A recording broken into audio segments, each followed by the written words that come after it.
et messieurs, c'est un honneur pour moi de vous souhaiter la bienvenue ici cet après-midi. Et oui, je suis de retour à Victoriaville après seulement 2 semaines après avoir assisté au souper du maire qui était une soirée mémorable dans mon cas. Victoriaville est sa région, parce que je vois des maires de d'autres municipalités. C'est une région, je l'ai dit d'ailleurs il n'y a pas longtemps, j'envie votre entrepreneuriat, le goût d'avancer, le goût de travailler ensemble. Et dans ça, bien sûr que l'avenir est important. La protection de nos enfants, la protection de la justice chez vous, c'est important parce que vous êtes des gens de justice et d'équité. Et alors, la preuve, le développement durable chez vous, c'est vraiment une composante importante de votre économie et de votre vision. Donc, pour nous, ça s'intègre là-dedans. Et bien sûr, vous avez chez vous un grand leader qui donne l'exemple. On sait que je dis toujours qu'on doit donner la température, qui s'entraîne, qui met beaucoup d'efforts à développer son milieu, sa ville. Il le fait en partenariat avec ses maires voisins et voisines. J'ai l'honneur de vous introduire le maire de Victoriaville, mon ami Alain Reyes.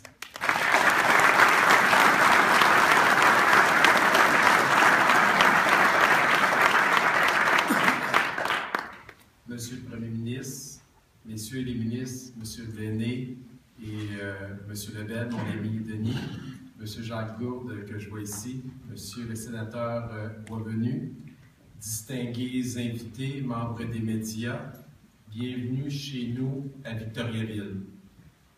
C'est toujours un honneur de vous recevoir ici, Monsieur le Premier ministre, et surtout, un immense privilège que vous me permettiez de vous recevoir ainsi. Vous l'aurez sans doute remarqué, Monsieur le Premier ministre, notre ville et notre région est en excellente santé et vous y êtes pour beaucoup. Je n'ai qu'à penser à la contribution au financement de notre salle de spectacle, à la réfection de notre usine de traitement des eaux et au support de nos nombreuses entreprises. Pour vous comme pour moi, c'est le bien-être de nos concitoyens et concitoyennes qui nous motive à agir chaque jour en posant des gestes concrets pour améliorer notre qualité de vie. Merci de nous avoir choisis pour faire cette importante annonce aujourd'hui. Finalement, just before introducing Mr. Blaney, let me tell you, Mr. Prime Minister, you will always be welcome in Victoriaville and its region. And upon your next visit our city, will continue to make its mark here in Quebec and across Canada. Monsieur le ministre Bléné, ministre de la Sécurité publique et de la Protection civile, à vous la parole.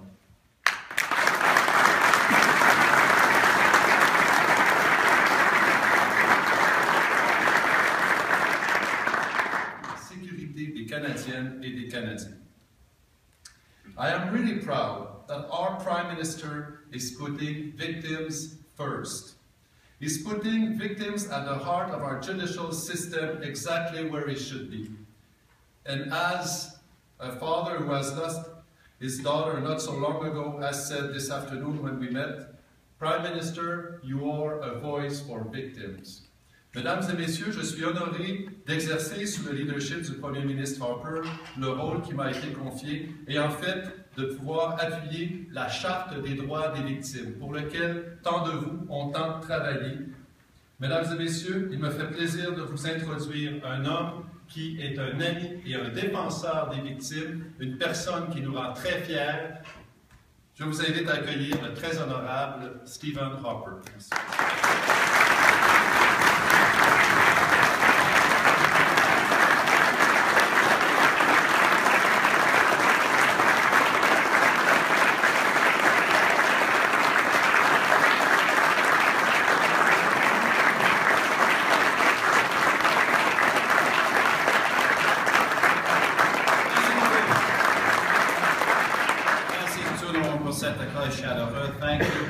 Permettez-moi tout d'abord de rendre hommage à celui qui vient de me présenter.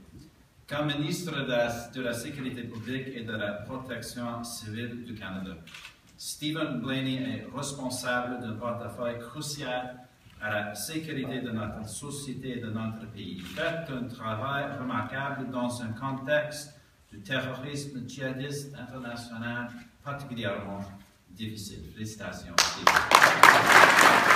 Je remercie aussi, je voudrais noter aussi la présence du président de notre caucus conservateur, du Québec, qui fait un excellent travail. Félicitations à Jacques Gault.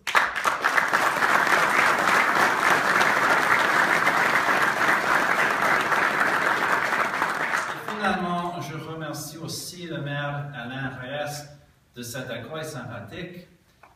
J'ai lu que lors de sa première élection en 2009, M. Reyes a dit, et je cite, « On a le droit de rêver, mais on a aussi l'obligation d'agir. » C'est une belle devise pour quiconque veut contribuer au progrès, au bonheur et à la sécurité de ses concitoyens et concitoyennes. Bravo, M. le maire.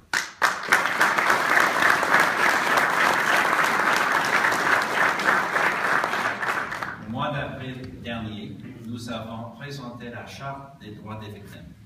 Ce projet de loi donne aux victimes les droits suivants: information, protection, participation au processus et, le cas échéant, dédommagement.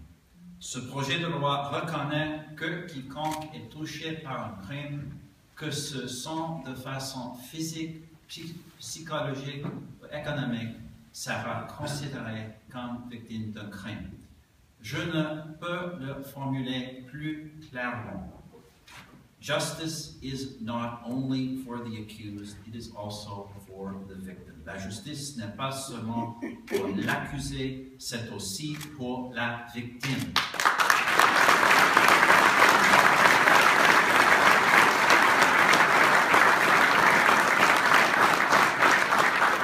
Donc, encore une fois, merci d'être ici. Mesdames et messieurs, je vais conclure ainsi. Nous avons fait beaucoup de progrès en nous efforçant de mieux protéger les Canadiens, nos communautés, nos familles et nos enfants. In our efforts to better protect Canadians, our families, and our children, we have made a great deal of progress. Avec des peines d'emprisonnement obligatoires, nous avons réprimé diverses infractions violentes, notamment en lien avec le narcotrafic et les armes. Nous avons mis fin aux peines avec sursis pour des crimes sérieux et violents. Nous avons insisté sur des peines consécutives pour ceux qui commettent des infractions sexuelles contre les enfants. Et nous avons donné plus de poids à la loi pour ceux qui commettent pour ceux qui ne sont pas tenus criminellement responsables de leurs crimes. Ce ne sont que quelques exemples tirés d'une très longue liste. Et avec l'annonce d'aujourd'hui, nous verrons ce que les criminels les plus dangereux restent enfermés le plus longtemps possible. And with today's announcements, we will see to it that the most dangerous criminals are kept off of our streets for as long as possible. Globalement, ce que cela... Ministre Bléné, collègue Jacques, Monsieur le maire. Victimes de la criminelle, vous avez tous mon admiration. Mesdames et messieurs, moi. C'est un honneur d'être présent parmi vous aujourd'hui dans ma région pour cette annonce très importante en la présence d'un très grand leader canadien, le Premier ministre, le très honorable Stephen Harper. Monsieur le Premier ministre, au nom des familles de victimes de la criminelle, je vous remercie de votre présence et d'avoir fait l'annonce de la fin des libérations de fils automatiques. Projet de loi demandé par les victimes et leurs familles depuis des années. Monsieur le Premier ministre, la sécurité de nos familles et de nos collectivités est primordiale pour vous, les Canadiens, pour les Québécois et les Québécoises. Et nous saluons votre sensibilité, votre engagement soutenu et vos réalisations afin que les criminels à risque ne puissent plus reprendre aisément leur liberté et faire d'autres victimes. Monsieur le Premier ministre, je me souviendrai toujours de notre première rencontre ici dans la région à Sherbrooke en 2005, déjà presque 10 ans. Je vous avais alors adressé, en tant que président de l'Association des familles de personnes assassinées ou disparues, dont je salue aujourd'hui la présence de sa présidente, je vous avais adressé 12 demandes distinctes. Afin d'obtenir la reconnaissance légale quant aux droits fondamentaux des victimes de la criminelle. Mr. Prime Minister, you and your government has done more than all governments since the beginning of the Confederation to recognize legal right for victims of crime and those families. Depuis votre arrivée au pouvoir en 2006, ces 12 demandes de l'association sont passées d'engagement à réalisation. Au nom des familles ici réunies aujourd'hui, je tiens à vous remercier pour vous être investis dans ce cheminement important des dossiers tels que la Charte des droits des victimes ou celui du programme de prestations pour les familles dont un enfant est assassiné ou disparu. Jamais avant vous, Monsieur le Premier ministre, jamais avant vous, un autre Premier ministre canadien ne se sera autant engagé dans la cause des victimes de criminels et de leurs familles.